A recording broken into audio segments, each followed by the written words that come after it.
So let us start from the main dashboard.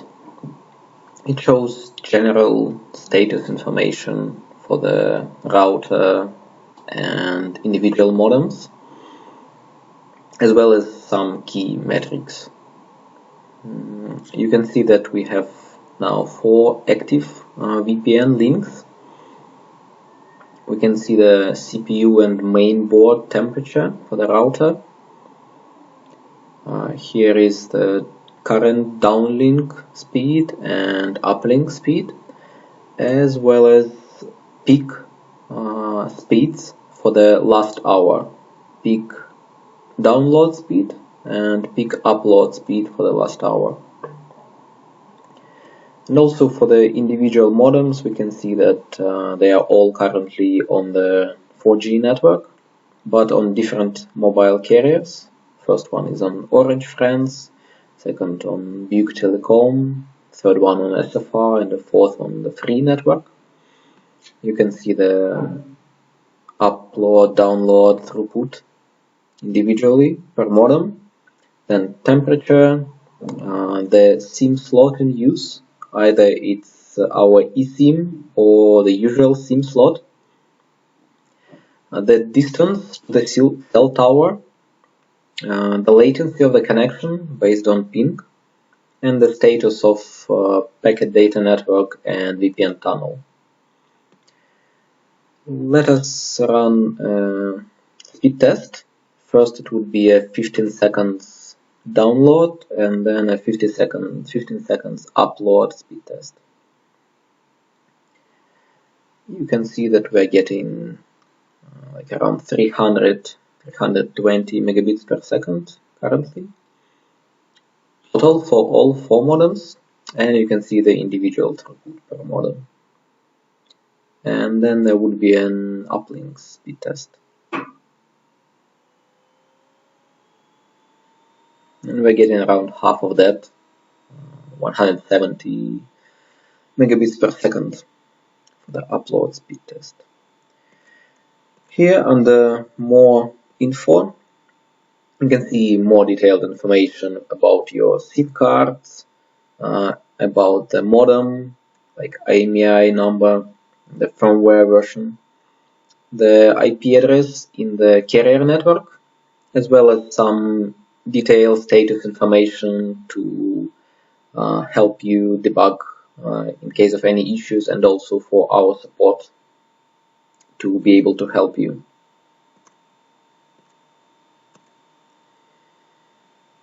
You have complete freedom over switching modems on and off, so you can switch off 1, 2, 3, 4 modems, and then only modems which are on would be used to pass your data.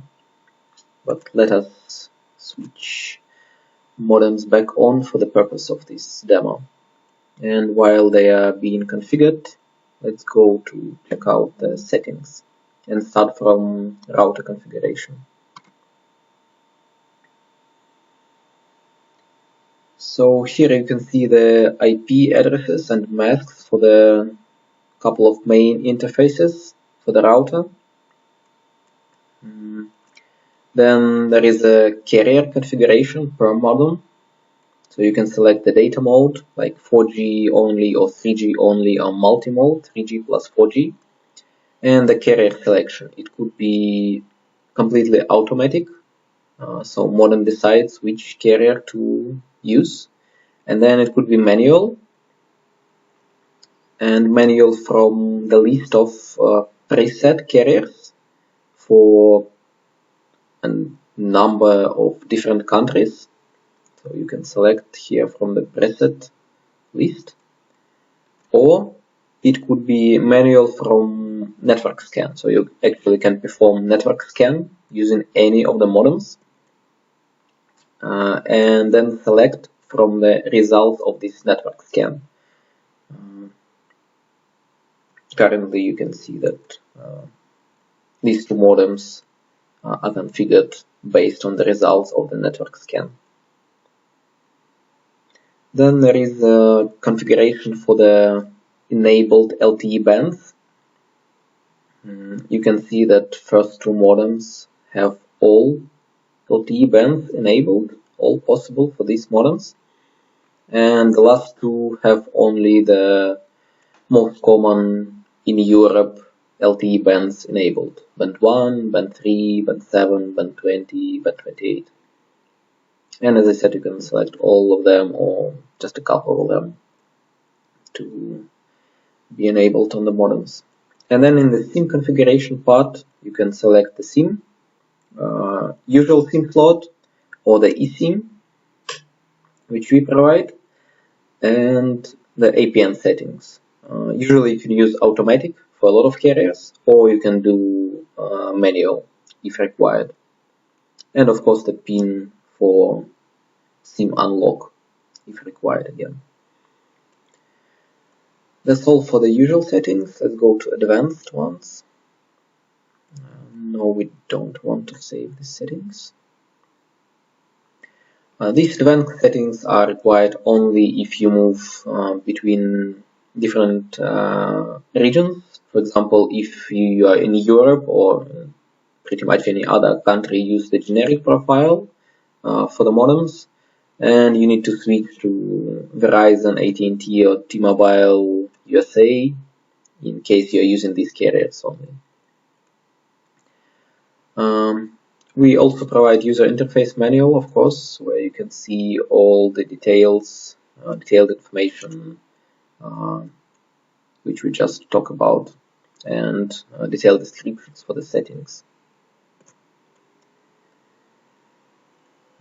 Let's check if our modems feel okay now. Yeah, they all got up and running again. Let's go to the report section. You can have here the daily traffic reports, the detailed traffic reports, and the network status.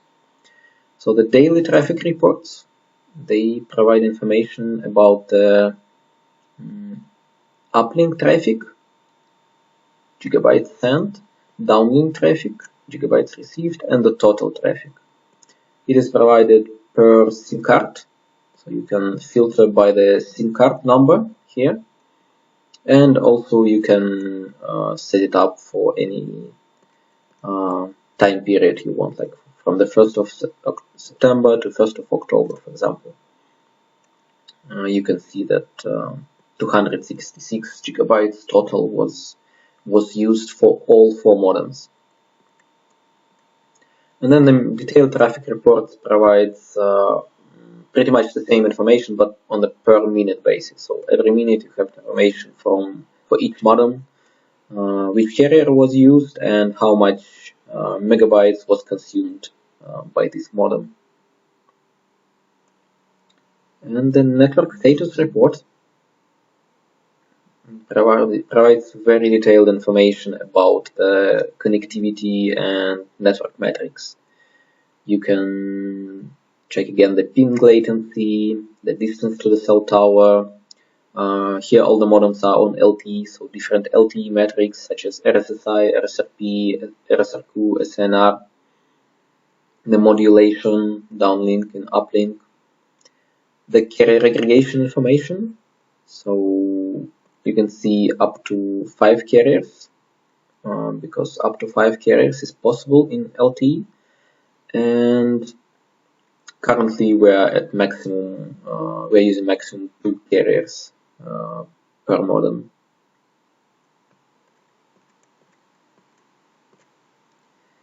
And of course the cell information, so the cell tower information, where can you see the cell ID, the mode of the modem, and current status. In the SIM cards menu, you can see the list of all the SIM cards which were used on the router and the IMSI IDs, as well as you can enable or disable SMS service per SIM card. So you can see currently for this SIM card SMS service is enabled. And it also shows you which of your SIM cards are currently in which modem. The APN library contains the APN, username and password for a lot of carriers all over the world. So you don't need to enter this information manually all the time. For example, for BTC, Begamis Telecom, there is an APN saved and they don't use any username and password. So these settings would be used if you have the APN set up to auto in router configuration.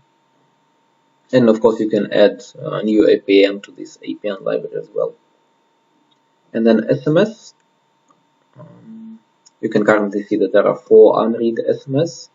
You can go to the received SMS list. You can see when, from whom, which message came. The same is available for the sent SMS, and of course you can send SMS from each of the SIM cards which are currently in use in the modem. And then you can reboot and shut down and log out from the router dashboard.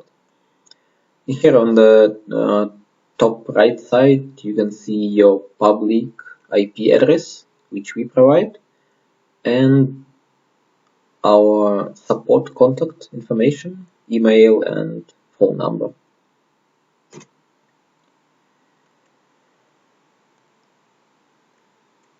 That's it for our UI review.